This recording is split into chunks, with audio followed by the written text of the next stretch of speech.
భూతద్దం భాస్కర్ నారాయణ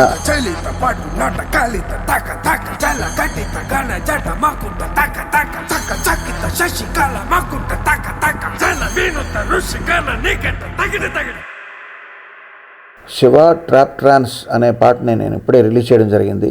ఈ పాటని మంచి ఆథెంటిక్ సాంస్క్రిట్ లిరిక్స్తో చైతన్ ప్రసాద్ గారు రాస్తే యూత్కి కావాల్సిన ఆ ఎనర్జీ అంతా కూడా దీంట్లో గుప్పించి శ్రీచరణ్ పాకాలు చేశాడు.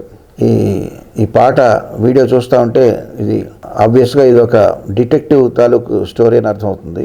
అయితే డిటెక్టివ్ స్టోరీస్ చాలా వచ్చినాయి. ఈ పాట చూస్తుంటే చాలా కొత్తగా అనిపించింది. శివుడితో ముడిపెట్టి ఉన్న విజువల్స్ కానీ అసలు ఏం జరుగుతుంది అనేది చాలా నెక్స్ట్ లెవెల్కి తీసుకెళ్తారనిపిస్తుంది సస్పెన్స్ని. యూనిట్ అందరికీ చక్కటి విజయం సాధించాలని ఈ సినిమా ఆల్ ద బెస్ట్, మంచి విజయం సాధించాలని కోరుకుంటున్నాను. And all the best Sricharan and CP గారు. మహాశివరాత్రి 8వ తారీఖు కన్నా ముందరే వస్తుంది సినిమా, 1వ తారీఖుని. శివుడిని ముందరగానే ఆవాహన చేస్తున్నట్టు అనిపిస్తుంది. మరి చూడాలి ఈ సినిమా ఎలా ఉంటుందో అనే ఇంట్రెస్ట్ అయితే జనరేట్ చేస్తుంది. All the best to the team.